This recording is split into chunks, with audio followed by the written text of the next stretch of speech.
হরে কৃষ্ণ। প্রিয় বৈষ্ণব মণ্ডলী, আশা করি আপনারা ভগবানের কৃপায় কুশলে আছেন। অন্নদা একাদশী এবছর পড়েছে 19শে আগস্ট মঙ্গলবার 2025। প্রতিটি ব্রতের ন্যায় গুরুত্বপূর্ণ অন্নদা একাদশী সবাইকে পালন করতে হবে। আবাল বৃদ্ধ বনিতা, যুবক যুবতী, নারী পুরুষ, বিধবা সধবা, সূচি অসুচি সবাইকে প্রতিটি একাদশী পালন করার জন্য ভগবান শাস্ত্রে বিধান দিয়ে গেছেন।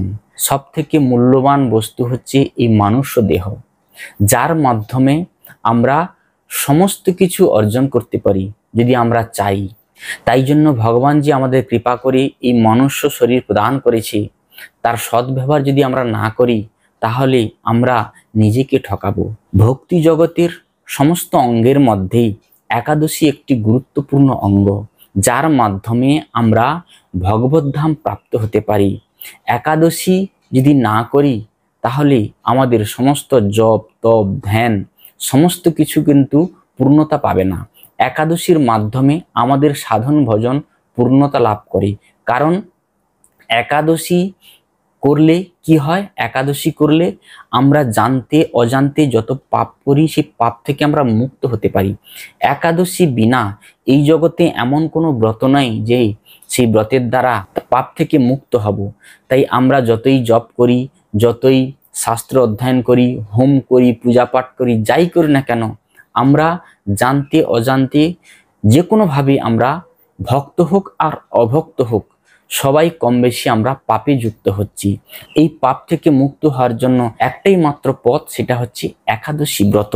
তাই কেউ যদি নিষ্ঠার সঙ্গে প্রতিটি একাদশী পালন করে অবশ্যই সে পাপ থেকে মুক্ত হবে। আপনি প্রশ্ন করতে পারেন, আমি তো ভক্ত নয়, আমি একাদশী পালন করছি, আমি কি ফল পাবো? অবশ্যই যে যে একাদশী পালন করছে এই জগতে সে ভক্ত হতে পারে, অভক্ত হতে পারে। ভক্ত হলে তো তার কোনো কথাই নেই, কিন্তু অভক্ত যদি একাদশী পালন করে অবশ্যই ভগবান তাকে কৃষ্ণ ভক্ত তৈরি করবে। অবশ্যই ভগবান তাকে গুরু প্রদান করবে, সদ্গুরুর কাছে তাকে প্রেরণ করবে, সদ্গুরুর কাছে যাওয়ার জন্য তাকে বুদ্ধি প্রদান করবে এই একাদশী করার মাধ্যমে। অভক্ত একাদশী করতে করতে ভগবানের কৃপায় সদ্গুরু লাভ করবে, আর সদ্গুরু লাভ করলেই অনায়াসে সদ্গুরু নির্দেশ মতো যদি পালন করে অনায়াসে ভগবদ্ধাম যেতে পারে। তাই জন্য প্রতিটি একাদশী আমাদের পালন করা উচিত। এই অন্নদা একাদশী খুবই গুরুত্বপূর্ণ। সেই রাজা হরিশ্চন্দ্র স্ত্রী পুত্র রাজ্য সমস্ত কিছু হারিয়েছিল, কিন্তু এই অন্নদা একাদশী ব্রত করার ফলে সমস্ত কিছু সে ফিরে পেয়েছে, না হলে তার উপায় ছিল না। তাহলে ভাবুন, এই একটা একাদশী করার ফলে সমস্ত কামনা বাসনা মানুষের পূরণ হয়। তাই জন্য একাদশী খুবই গুরুত্বপূর্ণ।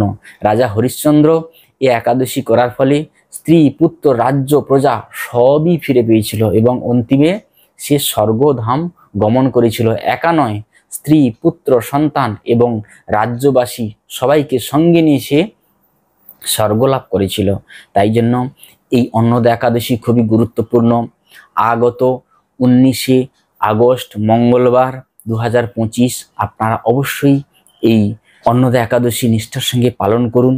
অবশ্যই আপনারা এই একাদশীর দিন পঞ্চশস্য আহার করবেন না। পঞ্চশস্য কি কি? ধান জাতীয়, গম জাতীয়, ভুট্টা জাতীয়, সরষে জাতীয়, তিল জাতীয়, জব জাতীয় এই সমস্ত পঞ্চশস্য আহার করবেন না এবং অন্যকে আহার করাবেন না। দেখুন, আপনারা নিষ্ঠার সঙ্গে একাদশী ব্রত পালন করেন, একাদশীর পালন যদি ঠিক টাইমে না করেন সেই একাদশীর পূর্ণ ফল আপনি পাবেন না। তাই জন্য একাদশীর পরের দিন দ্বাদশীতে অর্থাৎ 20শে আগস্ট বুধবার 2025 সকাল 5টা 14 মিনিট থেকে 9টা 31 মিনিটের মধ্যে আপনারা যে সমস্ত পঞ্চশস্য একাদশীর দিন আপনার আহার করেননি সেই সমস্ত পঞ্চশস্য ভগবানকে অর্পণ করে একাদশীর পরের দিন দ্বাদশীতে তুলসী সমেত এই নির্দিষ্ট সময়ের মধ্যে আপনারা পালন করে নেবেন। এর ফলে আপনার একাদশীর পূর্ণ ফল আপনি লাভ করবেন। এই একাদশীর মহাত্ম্য যে শ্রবণ করবে সে অশ্বমেধ যজ্ঞের ফল লাভ পাবে। আসুন আমরা একাদশীর ব্রত মহাত্ম্য শ্রবণ করি। এই ভাদ্রবতী কৃষ্ণপক্ষিয়া অন্নদা একাদশীর মহাত্ম্য ব্রহ্মবৈবর্ত পুরাণে বর্ণনা করা হয়েছে। মহারাজ যুধিষ্ঠির বললেন, হে কৃষ্ণ, ভাদ্র মাসের কৃষ্ণপক্ষের একাদশীর নাম কি, তা শুনতে আমি অত্যন্ত আগ্রহী। শ্রীকৃষ্ণ বললেন, হে রাজন, আমি সবিস্তারে এই একাদশীর কথা বর্ণনা করছি, আপনি একাগ্র চিত্তে শ্রবণ করুন। ভাদ্র কৃষ্ণপক্ষিয়া একাদশীকে বলা হয় অন্নদা। এই তিথি সর্বপাপ বিনাশিনী। যিনি শ্রীহরির অর্চনে এই ব্রত পালন করেন তিনি সর্বপাপ মুক্ত হন। এমনকি এই ব্রতের নাম শ্রবণেই রাশি রাশি পাপ বিদূরিত হয়ে যায়। এই ব্রত প্রসঙ্গে একটি পৌরাণিক ইতিহাস রয়েছে। প্রাচীনকালে হরিশ্চন্দ্র নামে এক নিষ্ঠাপরায়ণ সত্যবাদী চক্রবর্তী রাজা ছিলেন। পূর্ব কর্মফল ও প্রতিজ্ঞার সত্যতা রক্ষায় তিনি রাজ্যভ্রষ্ট হন।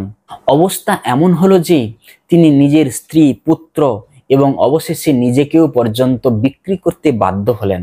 রাজন, এই পুণ্যবান রাজা চন্নালের দাসত্ব স্বীকার করেও সত্যতা রক্ষার্থে দৃঢ় নিষ্ঠা প্রদর্শন করেছিল।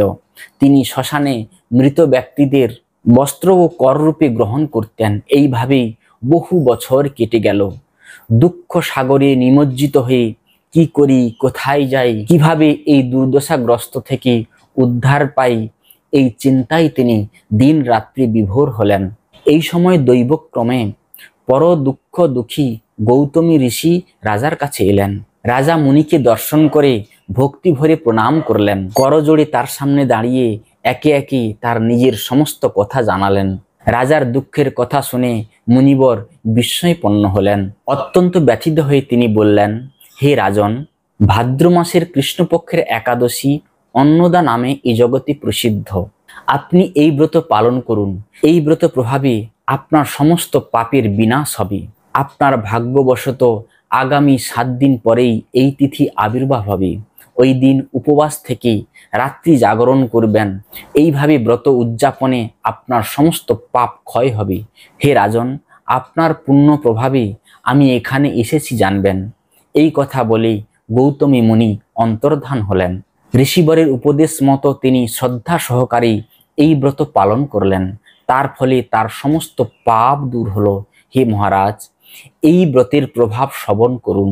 যথাবিধি এই ব্রত পালন করলে বহু বছরের দুঃখ ভোগের অবসান হয়। ব্রতের প্রভাবে রাজা হরিশ্চন্দ্রের সকল দুঃখ সমাপ্ত হলো। পুনরায় তিনি স্ত্রীকে ফিরে পেলেন এবং তার মৃত পুত্র জীবিত হলো। আকাশ থেকে দেবগণ ধুন্ধুবি বাদ্য ও পুষ্প বর্ষণ করতে লাগলেন। নিষ্কণ্টক রাজ্য সুখ ভোগ করে অবশেষে আত্মীয় স্বজন ও নগরবাসীকে সঙ্গে নিয়ে স্বর্গে গমন করলেন। যে মানুষ নিষ্ঠা সহকারে এই ব্রত পালন করেন তিনি শ্রীহরির চরণে ভক্তি লাভ করে অবশেষে দিব্যধাম গমন করেন। এই ব্রতের মহাত্ম্য পাঠ ও শ্রবণে অশ্বমেধ যজ্ঞের ফল লাভ হয়। তাহলে আপনারা এই ব্রত মহাত্ম্য শ্রবণ করলেন, অবশ্যই আপনারা অশ্বমেধ যজ্ঞের ফল লাভ করলেন। এই ব্রতের মহাত্ম্য অবশ্যই আপনারা একাদশীর দিন পাঠ করবেন, না হলে এই ভিডিওটি চালিয়ে আপনারা এই মহাত্ম্যটি শ্রবণ করবেন। এতে কি হবে, পাঠ এবং শ্রবণ উভয় একই ফল। আমি যে বলছি যা ফল পাবো, আপনি যে শ্রবণ করছেন একই ফল পাবেন। আপনাদের বাড়িতে যদি গ্রন্থ না থাকে তাহলে অবশ্যই ভিডিওটি চালিয়ে একাদশীর দিন শ্রবণ করবেন এই ব্রতের মহাত্ম্য। আপনারা অশ্বমেধ যজ্ঞের ফল অনায়াসে লাভ করবেন। এখানে আমার বক্তব্য বিশ্রাম রাখছি। আবার পরবর্তী ভিডিও দেখা হবে। সমস্ত বৈষ্ণবের চরণে আমার অনন্ত কোটি দণ্ডবত প্রণাম। হরে কৃষ্ণ।